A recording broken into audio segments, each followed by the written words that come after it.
Wow. I think we're live, Stephen. How about that? So, Brilliant stuff. Yeah. Well, welcome everyone. I'm really pleased today because it's taken a while for us to get together, hasn't it, Stephen? We started talking probably the beginning. It might have been halfway through last year, but yeah, it's fabulous that you've joined team. Your background with Truva and your previous roles. Such experience to contribute to the network. So really pleased you've come on board and you're supporting our members. And we've got a live version today, over 100 people registered, which is fantastic. And I hope you're all going to enjoy this. Stephen, you've got to give us a little bit about your background because your CV looks pretty impressive. From an aging recruiter like me, I'd be looking to punt you out to a few of my clients if I still was in the recruitment space. So give us a bit of an overview of you before you kick off. Yeah, well, in short, I've done it all really. So I started as an entry-level 360 recruitment consultant in a small branch in Belfast for a deco. And throughout my career, I've got to the lofty heights of global CEO. I've done all the jobs in between. I've covered all of the markets. I've run businesses from Sydney to San Fran. And I've just steeped and love recruitment. And now in Truva, what I do is I help people who have their own recruitment agencies get over the hurdles that you naturally end up in front of throughout the course of growing and scaling a business. But I'm recruitment through and through. I'm client facing through and through, and I love this space. Brilliant. And it's great you've still got a passion for this because it's a fascinating industry. We're going to get you going. I'm going to come off screen. You're going to kick into your slides, and folks, feel free to use the chat for questions. We're probably going to cover them all at the end because I don't want to upset Stephen's flow. If there's a particular question that looks really live and right, I will interrupt him for you. But we'll try and cover them most at the end. Stephen, over to you. Thank you, Simon. Thank you. Sneezing. Well, you're sneezing. Good. Yeah. Well, listen, sorry. I think that there is more than one way to be successful in recruitment. That would be the first thing that I say. So across the years, as I said, I've done all of the job roles. So a lot of what I'm going to touch on today, because you can't get into much depth across 45 minutes, is the things that I have seen to be important and have affected my career in the businesses that I work with today. But it's just a view. It's my view. But I think these things really are important to consider. So if we click the slide, Jahisha. The 4 levers for growth, you can call them non-negotiables, but they cover the things that are important.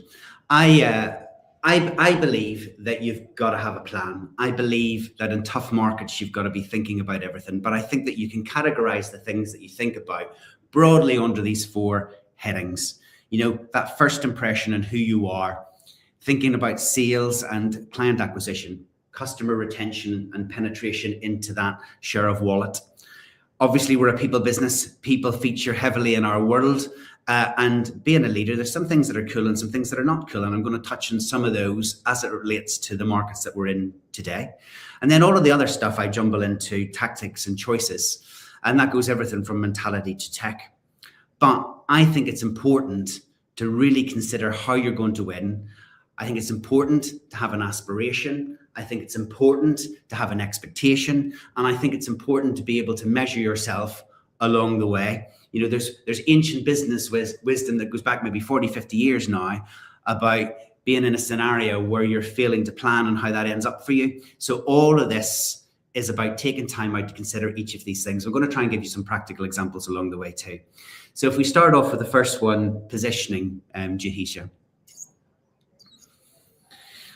A long, long time ago when my hair was brown and not silver, and I was working as a consultant, I was first asked this question, why you? I was outside Belfast. I was in a poor cabin actually. And a guy that was probably the same age as I am now looked across the table at me and he said, so why you? Quite direct.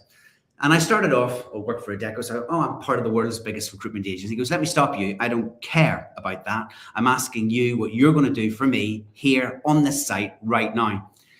And I followed that up with, I clearly hadn't thought it through too well. I followed that up with, well, I'll work really hard. He stopped me again. He goes, donkeys work hard. Donkeys work hard. What is it you're going to do for me?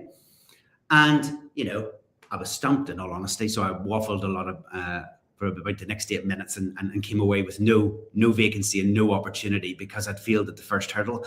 I hadn't realized how important it is to have that elevator pitch, that first couple of sentences that explain the value of what you do and how it can help. And the brand you work for and how hard you're going to work is just not part of it. It's taken for granted.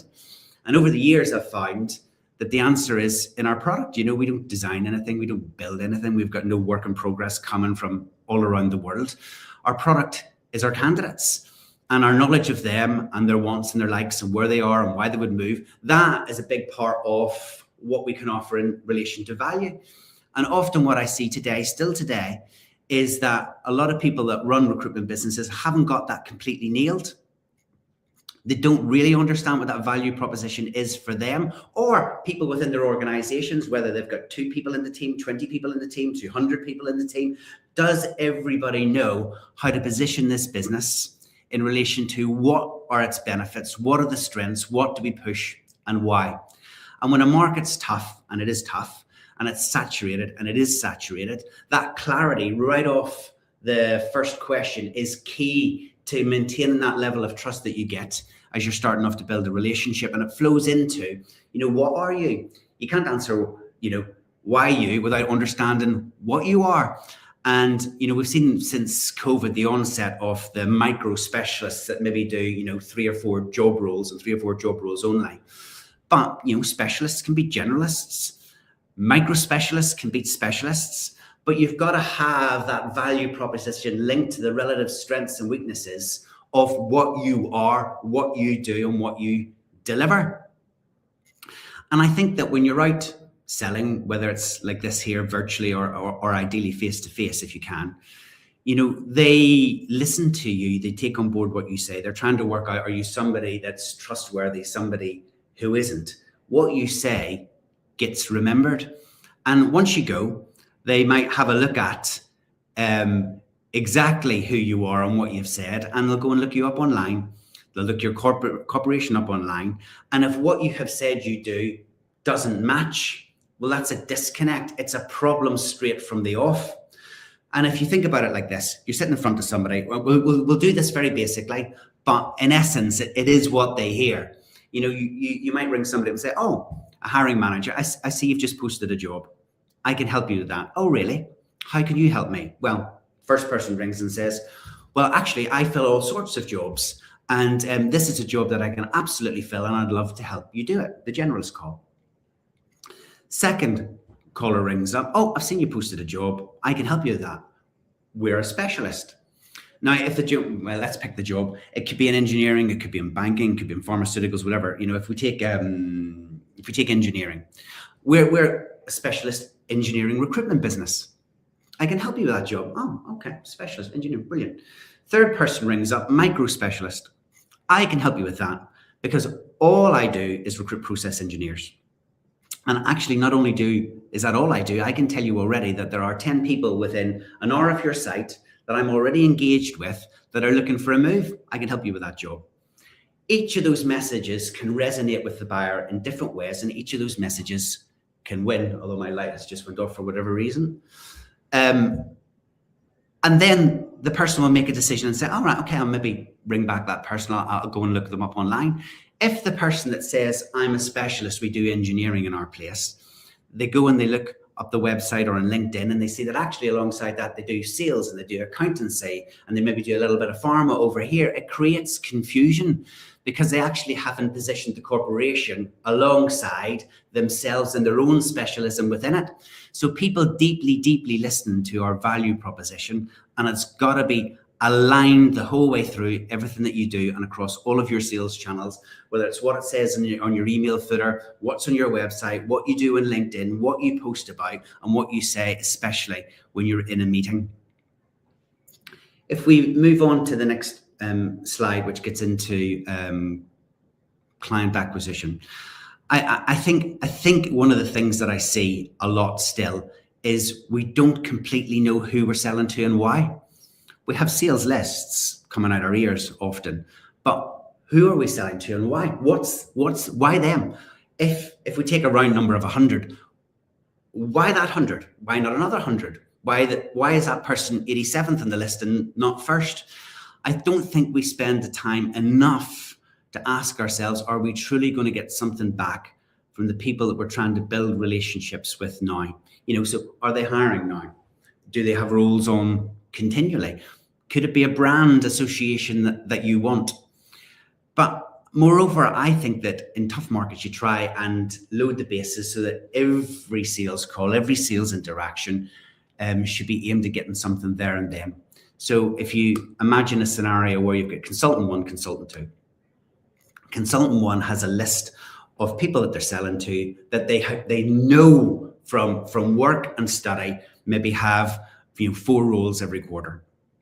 Consultant 2 has a list, similar size list, but they only know that they probably have 1 role a quarter. And maybe in your specialism or your niche, that might be enough for you.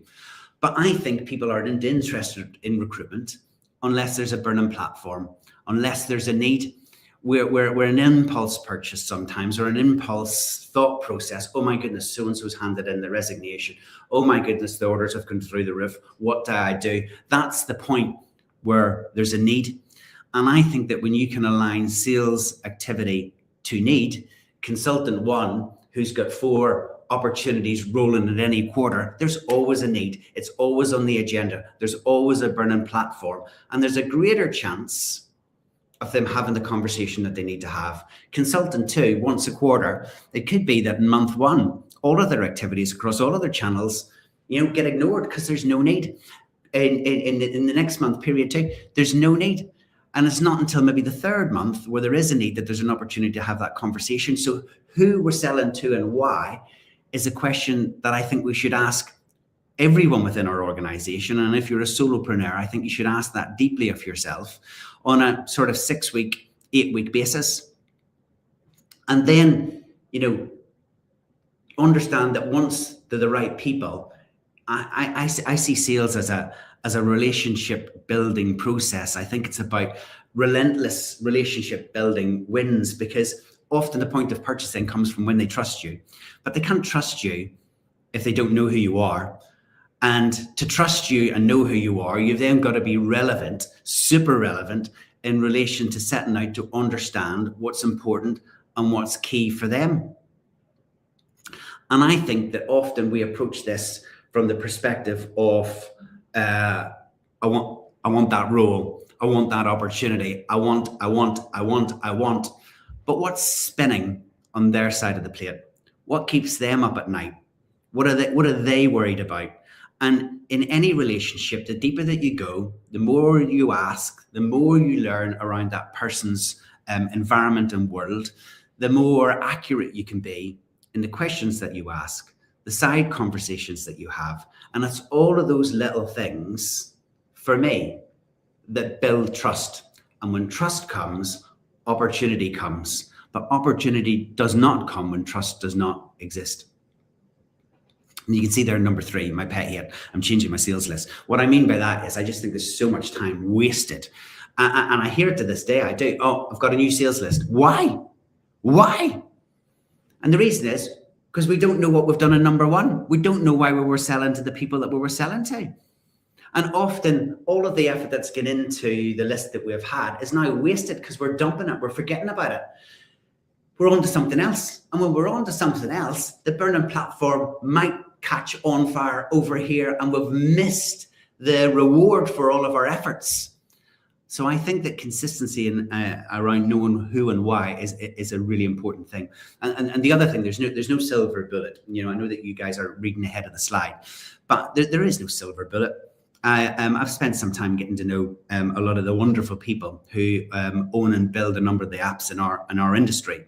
And they're smart and they're intelligent and their tech is brilliant.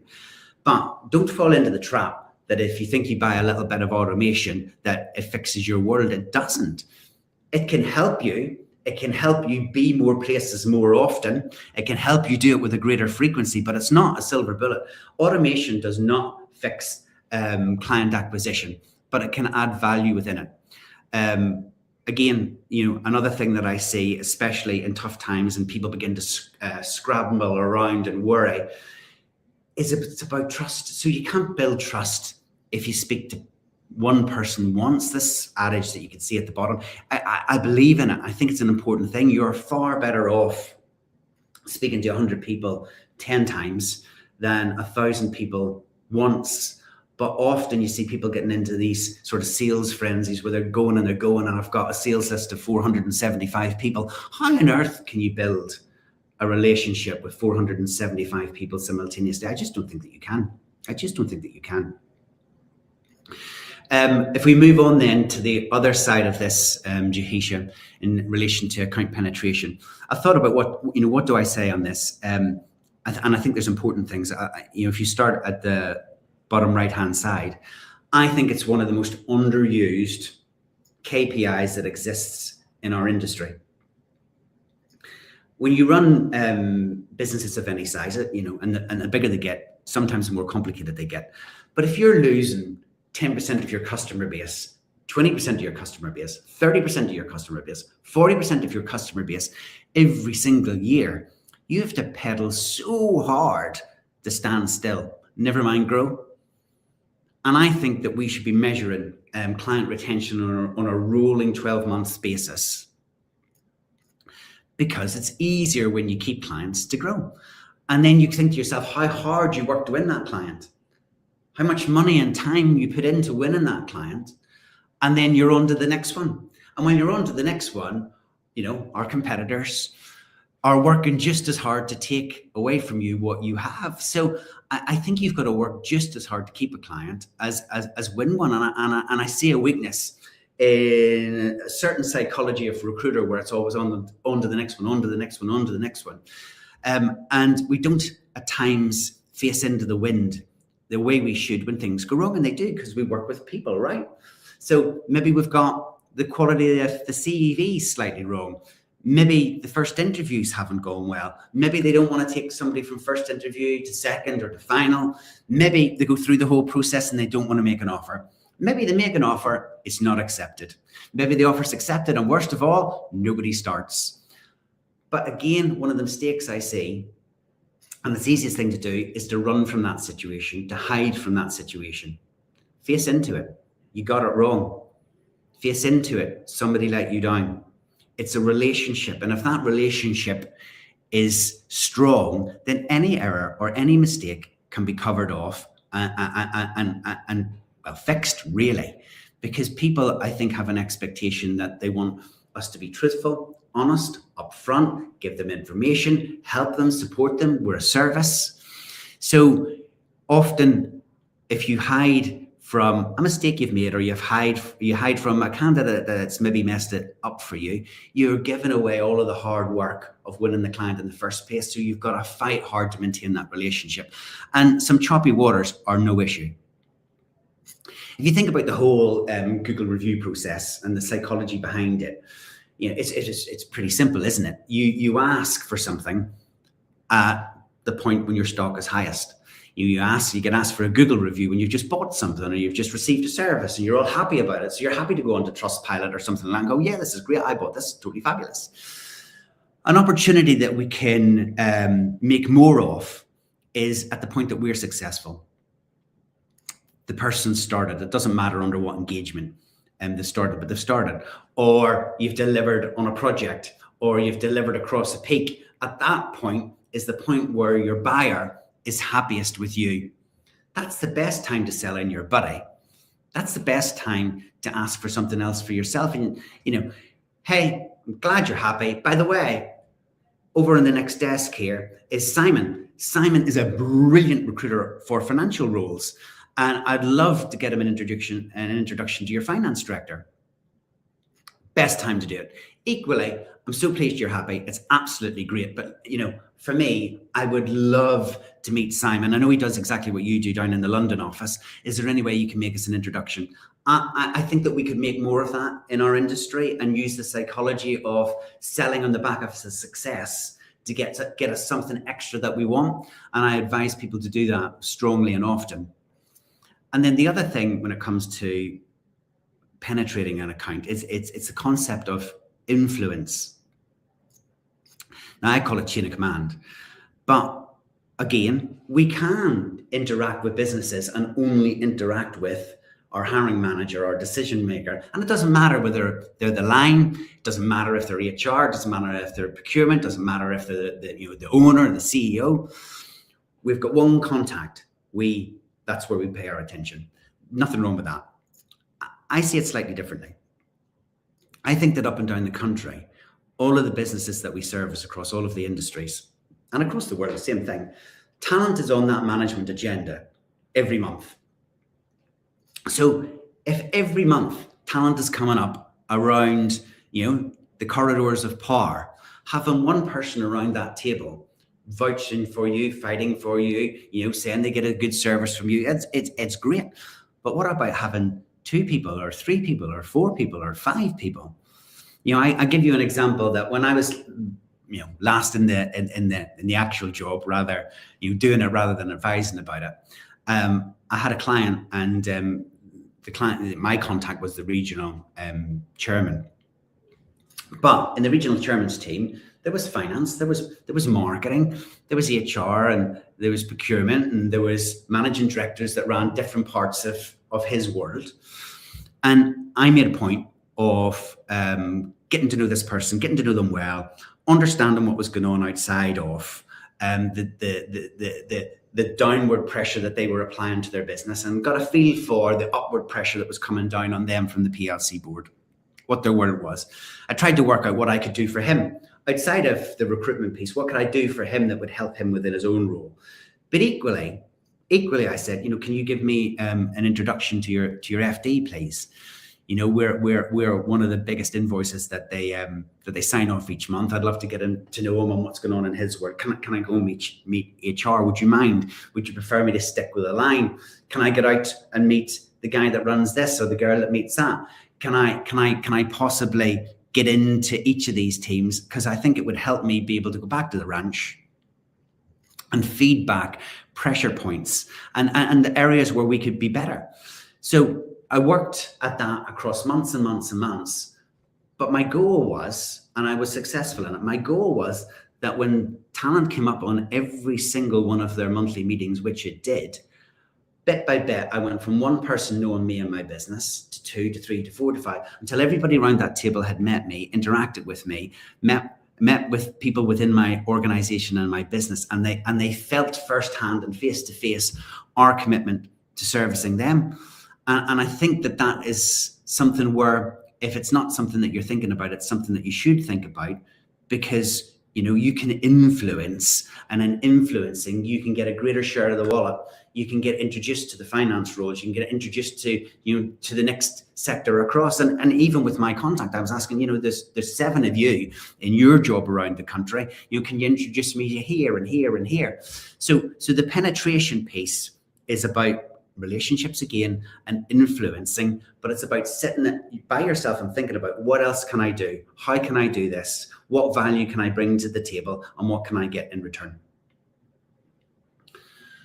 If I move on to the next slide, people. Well, my goodness, we could talk about people for years, really, couldn't we?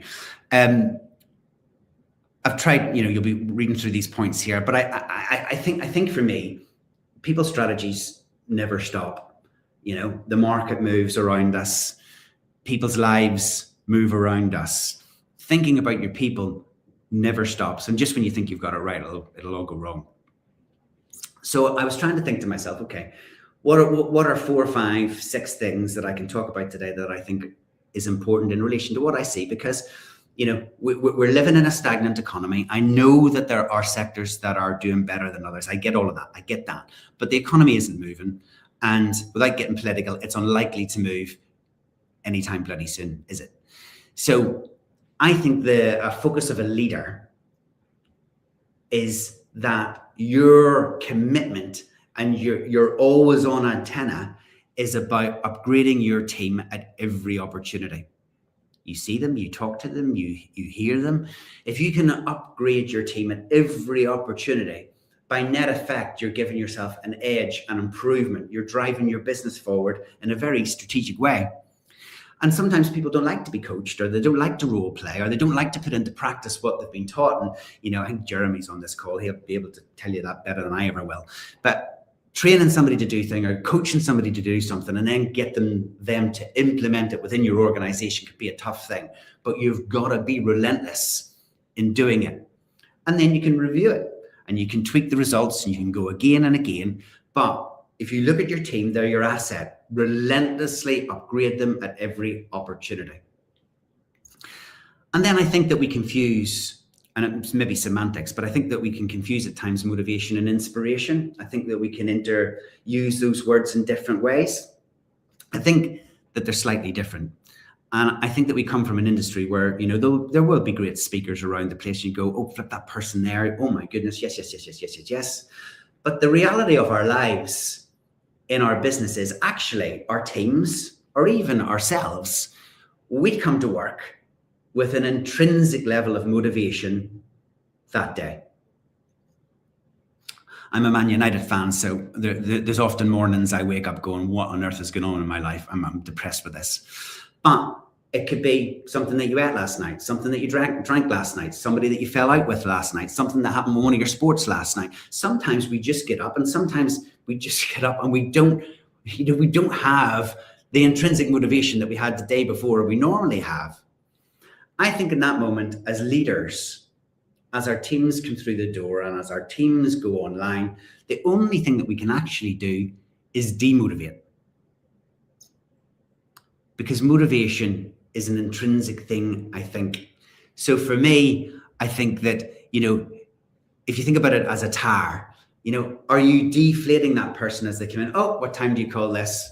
Oh, you got a deal on 14%. I was hoping for 15%. There's all of these subtle little words and comments that we can use that actually on one day fly, don't affect, but on other days just go bzzz on the tire, and we deflate that person's intrinsic motivation, and that affects the performance of our business. I think we need to be really aware, as we're seeing people coming online, what sort of form they're in that day, and what you can do to stay out of the way, actually, sometimes. If we move towards energy and internal terrorists, you'll have read this already, but the people thing's hard, selling's hard, consistency's hard. Wanting to do the right thing in this world is hard. You know, I think honestly, I think that if I was doing some of the things that I was doing back in the day, I would definitely have been cancelled. You know, the world has moved on. So we want to do the right thing with our people. We want to do it in the right way with our people when it comes to performance and improvement and measurement and pushing. But I honestly believe, if you want to take anything away from this, if you've got somebody in your business that isn't bringing good energy into your business, why the hell do you think they're going to bring good energy to your clients' lives or your candidates' lives? They just won't. That's the currency. That's how I see it. That's how I smell it. That's how I sniff it. They're not going to do anything for you. I can feel it. They're doing nothing for you. They're going to do nothing for the people that we work with. It's hard to grow in that environment. The next stage on is you've got somebody in your team, and it changes with time. You know, we all make decisions. Sometimes they're unpopular decisions. Maybe somebody just doesn't like you. I've had that myself, of course. But you've got to deal with bad apples, because there's nothing worse than a culture killer. It has been difficult in a lot of places. We are pedaling so much faster to stand still, never mind grow. So when you've got somebody chopping against the tree, it doesn't help. And that whole idea of disease spread, it does. We need everybody focused in the right way. We need everybody pulling in the right way. And if somebody pulling in the other way, just get rid. Honest opinion. Outside of that, you know, what are a couple of other good rules of thumb? There's two down there on the right-hand side. It's so much better to be clear with people what a good performance is and what a bad performance is. Does everybody in your business know what a good performance is? Does everybody in your business know what a bad performance is? Are you sure about that? You know, have you double checked that? Are you speaking the same lingo in that? Because misalignment there in the grey can lead to all sorts of time being wasted left, right, and centre. So that's a good one, a good general working rule to have. And I think that we hear lots of stuff. We're recruiters, right? We exist for a reason. That's recruiting people. But you know, often we don't get it right ourselves, right? Because the truth is, the person that you meet at interview sometimes doesn't come through the door as we expect them to. And you hear all of those things about, you know, hire for attitude and train skills. I believe that, totally get that. I'm well on board with that. But when I think about all of the best teams I've ever seen in a competitor's business, in one of my own businesses, in one of the businesses that I work with now, when I think about all of the best teams, they've got the attitude, of course. They've got the skill, of course. But the other dynamic is they really just like each other. They really just like spending time together. They're birds of a feather. So I think that when we're hiring into our own teams and we want to get it right, and we want people that have the right skills for whatever job we're putting them into, do you want to be around them? Ask yourself that. Do you want to be around this person? Is that the energy that they give off? Are they going to be a great fit with the team that you have? I think it's an important dynamic. It's one that I don't think often gets thought about. I think we look at how much somebody's billed, or what their client list is, or what skill set they hire, and how that could add to your business. And we do it in we do it in a spreadsheet kind of way, really, in terms of what does it add, what does the sales all add up to. But that dynamic around fit is absolutely key for me. The next slide moves into these choices, right? And again, there's probably loads of things that I could put here, but I think that these are good for to talk about, right? So jumping fences or squeezing lemons. What do I mean by that? What I mean is we've got to constantly be reviewing why we do what we do. The start of the year is an easy time to do it, and you know, everybody will. But you should be doing this, I think, every sort of quarter, and in a business review you have with yourself. You know, are you in a scenario where you can look at your market, you can look at your customer base, and you can say, yeah, there's more in this. There's more in this. And if you can, then you're into squeezing lemons. And if you're squeezing lemons to get more juice, then the path that takes you down in terms of the things that you're thinking about, the stuff that you want to implement, the things that you want to measure and review, takes you down one route completely. If you look at yourself and look at your business and you go, do you know what? There's not much left here. Do you know what? There's nothing left here. Then you're into jumping fences, which could be a different geography within the same country. It could be a different geography outside of the same country. It could be a different skill set. It could be at a different level within a skill set. But there's fences to be jumped because there's nothing left in it. That's a braver world to have to get into. But it's as a mentality thing, jumping that fence is essential in being able to ask yourself the right questions that allow you to make the right decisions. And I think that our industry, our market now, there will be, it's maybe 50-50. You know, it'd be interesting to see what you all think. But, you know, do you think you need to jump a fence? Do you think there's more to get out of it? And on what basis do you come to that opinion? Is it hard fact? Is it KPIs? Is it stuff you read in the newspapers? Is it how you feel? You know, because sometimes people say to me, oh, yeah, there's definitely green shoots. There's green shoots. Yeah, there's green shoots. Well, I don't see any economy changing. I don't see it at all. But often we can feel green shoots because of the net effect of our activity and what we've done and how we've competed against our competitors. And actually, we're taking market share for something else. And that's great, but it doesn't necessarily mean that you've got a long runway with which to continue to squeeze. So the mentality piece about how you attack the next rolling quarter, attacks the next rolling year, is essential to help make the right decisions to allow you to grow in an ongoing and sustainable way. Tech, oh my goodness. There is a new, what would I recommend? My goodness. There's a new technology comes out bloody every week, and that's only going to gather pace. I think for us as recruiters, tech sometimes can be quite confusing, Ben. And I would sort of start asking myself what I wanted first. So do you want tech to help you get more live jobs? Do you want tech to help you get more candidates, better candidates? Do you want tech to have better data quality? Do you want tech that will reduce your administration burden? Do you want to get your head around tech so you stop wasting cash on it? Because I think that it's very easy to buy this app, that app, and this does this and that does that.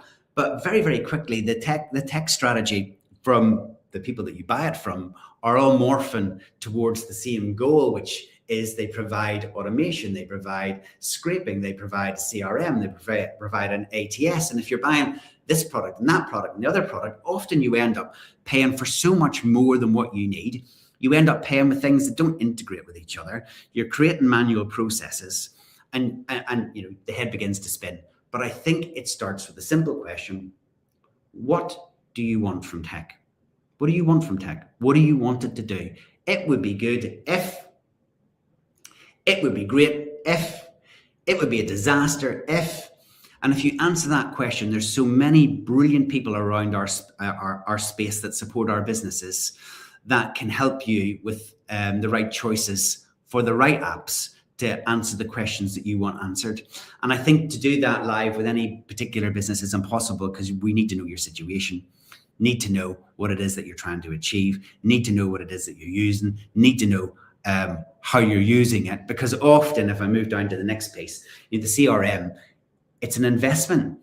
But our industry historically, because data quality was never really a thing, our CRMs are full of crap. And if you think about it, the amount of time that we're buying candidates over and over and over and over, but if we had have created CRMs where we used them in a way whereby the data quality within the CRM that's constantly being added to an inflow of candidates that should be searchable, there should be no such thing as a bloody job board. There should be no such thing as LinkedIn. We should have it all, but we don't. So we're constantly running out to replace the candidates and rebuy candidates. And I think that that's a madness. So your CRM is a real investment now more than ever. Data science is such a thing. And you talk about AI changing job roles and removing job roles and all of the rest of it. But where it's pushing us towards in all industries is the quality of our data is key to protecting ourselves and allowing us to grow in a digital age. So please do not fill your CRM up full of crap, whichever one it is. Work hard to make sure that you can interrogate the data that you have, because you want to only ever buy that candidate once in their lifetime, because that by net effect makes you more profitable. The outsourcing, offshoring thing, it's interesting, because when we talk about growth, we can't talk about top line growth in relation to turnover. We can't talk about growth in net fees. I like talking about growth in operating profit and contribution. And, because that's what it's all about, right? That's what we do it for. We don't do it to say we're on a £20 million business. We do it because of the life that we want to have and the opportunity we want to give to the people that we love. And I think that we as an industry don't embrace the opportunity that outsourcing or offshoring gives very well. We want to build teams around us. We want to have people around us because we're people. And I get all of that. I do. But part of maximizing your business is understanding that every lever that you've got allows you to go faster or slower, whatever way you pull it. And if you said to yourself, do you know what? I would like to give this task away and save money. Fine. I'd like to give this task away because I think that somewhere else in the world, they can do 100 times more than I can do here in the UK in relation to the people that I can hire. Those are fair, really, really fair assumptions to make around stuff that you can push out, whether it's resourcing, whether it's compliance, whether it's any of those other things, whether it's first stage candidate calls on long lists, whatever it is that you want to look at, you can put it somewhere else in the world where you can do it cheaper. You can put it somewhere else in the world where they'll do far more of it than you can ever do in the UK. So why wouldn't you? And it's that whole fear thing. I've heard a nightmare story, but if we're being really honest, in our industry, people say, I've had a nightmare with this recruiter. Recruitment's a nightmare. Well, it isn't. Every industry is a nightmare. In every industry, there are people that do things well and people that don't do things well. And you can outsource activities from Colombia to Manila to South Africa and India and all parts in between, really, Pakistan, whatever. And I think that one of the things that you should all consider across 2026 is this something for us? Is it something for me? And if I was able to do double that, or if I was able to do that for half the price, or 75% of the price, does that make a significant impact in your life? And if so, you should learn how to do it and embrace it 100%. Now, what this brings us back to is maybe where I started the whole presentation about planning and making sure that you're not in a scenario where you get caught out one day because there wasn't a plan. You were asleep at the wheel. You didn't recognize the storm clouds gathering. And if you go to corporate finance, they love a 5-year plan, and I get that and I accept that. And if you're looking to raise money, it probably is 5 years. I think that if you're looking only at 2026, it's probably not enough, because then you're not making the decisions needed for 2027 early enough. I think the sweet spot's probably 3 years. And again, don't think of it as a target. Think of it as an aspiration. Think of it as an aspiration. Where would I like to be in 12 months? Where would I like to be in 24 months? Where would I like to be in 36 months? What do I have to do to bridge that gap? Where am I? Where are my holes? Where are the lack of my skills? What do I not have in my business? Do I have the tech stack right to allow me to get there? Can I go that fast? And when you start thinking about the aspiration around numbers, you can't do numbers without talking about pricing. You can't do pricing without thinking about where in the market you are in terms of your vertical, or your junior, middle, senior. You can't really look at the market without considering the geos that are available. The world has never been smaller. And as you know, there's lots of people that recruit internationally. It's a smart thing. Europe will be slow for a bit, but there is investments that are being made east and west of where we live that can offer long-term growth. Why wouldn't you not consider that? How do you expand within your client base? I think that if you read any really good book about growing any kind of business, it'll tell you over and over, it's easier to grow within the clients that you have than the businesses that are not clients. It's far easier to get more spend because they've already got trust. You're already in. You're halfway there. You've got internal reference points that help. Look at your people and your people plan. Do you want to add a couple of heads? Do you want to take a couple of heads out? Do you want to change a couple of heads? Do you want to be able to bring somebody in that can, if you're placed at this level, place the exact same job roles, but at the next level up? All options, all choices, all within your gift, but all have to be planned for. And then at the end, if you decide that you want to outsource this or outsource that for whatever dynamic, then that's brilliant too. Now, I've been waffling on now for about 40 minutes. And what I'm trying to do is put across the things that I think are important in growing in turbulent times and good times. And it is, do you look like what you say you are? Do you understand that what you are has this benefit, and this benefit? The weaknesses are here and we need to stay away from it. Have you put that across in everything that you do? Do you sing from the mountaintops about the benefits of what you are in your value proposition? And does it resonate with your customers? Do you know who you're selling to and why? Do you think about the talent conversation that's going on in your customers' boardrooms? And do you feed into that? And are you influencing that narrative? Are you influencing that conversation? I think that, if we're going on then to talk about people, do you have the right people? Do you have the right attitudes in your business? Have you got people that are pulling for you? Are you pulling for you? Are you organized enough if you're a solopreneur? Or do you find it difficult to focus? How do you need to manage you? Do you need to give yourself a stiff talking to? Understanding that piece and making sure that you're relentlessly upgrading yourself and your team over and over and over gives you growth because you're growing. Gives them growth because they're growing. And then, are you on the right side of the lemon squeeze and the jumping the fence? Have you asked yourself the question about what is it you want technology to bring you? Are you making sure you're not pouring shit into your CRM that you'll never use again? And have you really deeply considered all of the options that are around you to save money or go faster? All of that has to be put into a 3-year plan. All of that has to be worked through with people that you trust, and it can move and it can pivot. But ultimately, in summary, I think those are the things that have always stood me in good stead, stand the clients that I work with in good stead, and could stand you in good stead if there's bits and pieces of it that resonate with you. That's pretty much all I have to say, Simon. Well done, sir. Thank you. I've got a couple of questions from that. And actually, what came out of a session we did yesterday in Surrey, in Hampshire, was and someone else picked up on that. And we had a sort of workshop live with it, with the clarity of your offering.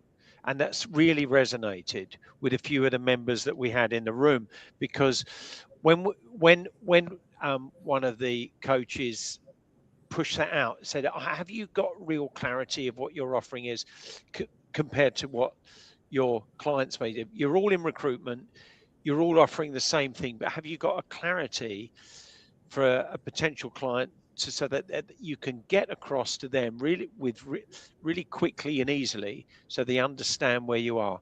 And I loved your little story when you did the 3 telephone calls. So you got the generalist saying, I can fill your job. Then you got the specialist in manufacturing that can do your job, and you got the micro specialist that says, all I do is recruit precision engineers. And I've got 10 that are in your area now that I think would fit the role that you've got. I think, and actually in the discussions we had yesterday at South Central and Hampshire, some of the in the discussions in the room, recruiters started to talk about what they did differently to clients, and actually the consultant that was there jumped on that and said, you're identifying with clarity what you do. Do you do that in front of your clients or when you're messaging your clients? And they admitted they didn't. They hadn't thought it through enough. And I think that was absolutely vital. And lots of our recruiters who are business owner managers, still in the trenches, they can beat a lot of the corporates and the juniors that are working. And sometimes they don't know how good they are, and they're not showcasing how good they are. They're talking about the outcomes, but they're not showcasing the work that they do along the way to potential clients and existing clients who don't appreciate all the intricacies that make up a successful recruitment plan for a client. So but I think I couldn't agree more with that. And I think that sometimes they're in the weeds. They're doing it day and daily. They're running jobs themselves. They're running hiring plans themselves. It's hard to stop and take some time and look and think about the business. But as we know, all the best businesses in the world make sure that they've got time to think about their business. They make time to think about what they can improve. They have a list of things that they might want to improve, but sometimes you just got to draw a line maybe under the top 3 and work on those first. I moving on a bit, I thought I love the importance of making sure that you're engaging with once you have a delivery with a client and you have a project with them, to really, that's a brilliant opportunity. If you've had some success with a placement, that's the time to grab them and also see if there's other opportunities there, but also ask them about the service offering that you've got. Once you've had a successful process. So ask the client, can we have a bit of a review after this is a good time to do so, and say, I gave you three what I thought were great candidates, and you hired Jane, and you're really pleased with Jane. But how would you class the other two candidates that we put in? Were they or was Jane way above them? So if we hadn't put Jane in, how would you have judged us with candidate 2 and 3? So I think it's good to try and get a scoring system with a client on a project on communication, quality of candidates, and the brief that you give about those candidates, because sometimes the brief of the candidate doesn't match them when the client sits in front of them. Also, speed of service, something really clear and simple: communication, quality, speed of service, and get some scoring on that. And I think that's vital. I had that example yesterday where I was yesterday. We were in a scenario whereby the brief was misunderstood. Cue all of the backpedaling that happens, right? Cue all the backpedaling that happens. But instantly, you could feel that there was a desire to get into solutions mode about how to fix it. And of course, the pressure's on to do that. But I bet you, the opportunity to go back when it's all fixed and it's back on track, to go back and talk through where and how to ensure that it doesn't happen again, to ensure that you learn where you missed it. Whether it's terminology, it can be as simple as terminology. All of that. If you were offering a holistic service, you've got to think about all of those things all of the time. We are driven sometimes as recruiters just onto the next one, onto the next one, onto the next one. And we miss the opportunity to really differentiate ourselves by allowing this person to know, this person's got it, this recruiter's got it, this recruitment company's got it, they've got me, I'm in safe hands. They are driven to improve. And so, I agree. It's preaching to the converted. One of our members that's got this process on every single job that they do. So that it's an after sales process to sit down with the client and say, how were we on this? How were we on that? What did you think of the candidates you rejected? They're really challenging the people so they're asking if we didn't give you Jane, how good was number 2 and number 3? When that's worked really well, so I was thinking of one particular member. I won't say who it is, but that they've said when it's gone well, that's when they're asking the questions. Is there any other roles that you're struggling with that I could help you that you might perceive as outside my skill set? And that member's gone in and said, did you know I was part of a team? I've got a supply chain of 500 recruitment companies that are specialists in everything from accountants to zoos, and they've picked up. They're getting 3 or 4 jobs a year from this client, but they've now picked up 20 jobs because the client believes and trusts them that the recruiter really understands the nitty-gritty and the DNA of that business. And because of the supply chain now, they're dealing with accountancy and finance as well as engineering. They're dealing with HR, resourcing, and salespeople as well that they never would have got. And so you talked about they're deepening their relationship, and they're deepening the value that they offer the business that they want to work with. And as you know, one of the reasons why I joined Team is all about the concept of sharing and helping each other across the UK. I love that value set, but equally from a member's perspective, being able to find a solution for your customer that might not be you, but it could be one of your buddies somewhere else in the team. That is exactly the mindset that wins, because it's solutions oriented. Yeah. And there's more to be had with those existing clients, which you reiterated really well. We won't dwell on the next bit because I want to move on to a couple of things, but I really agree with you that I don't see enough proactive learning and development with recruitment businesses, either with the owner, because the owner should always continue to learn and develop, but also with recruitment teams. It tends to be reactive.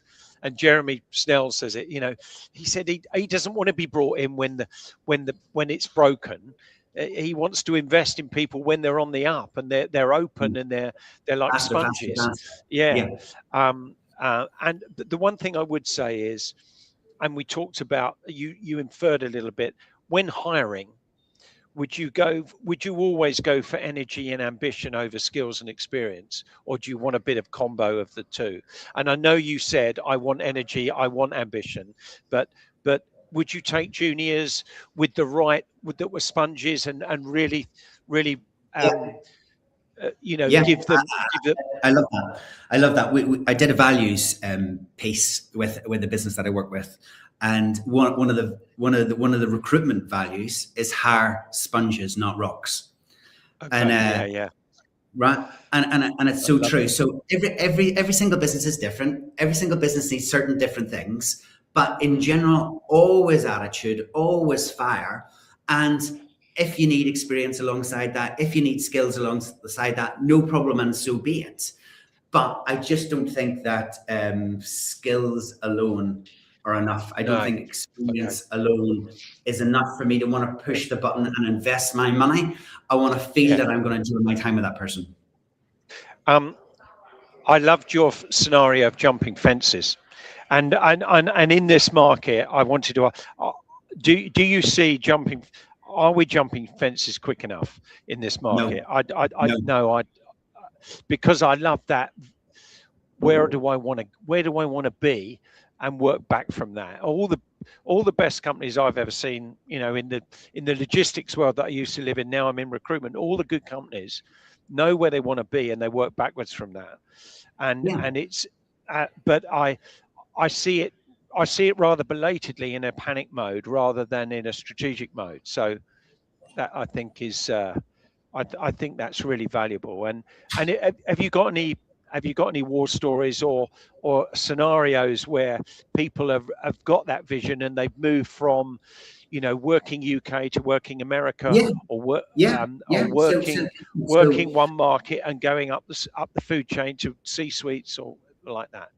Nearly everybody I work with has jumped a fence in the last 12 months, at least one.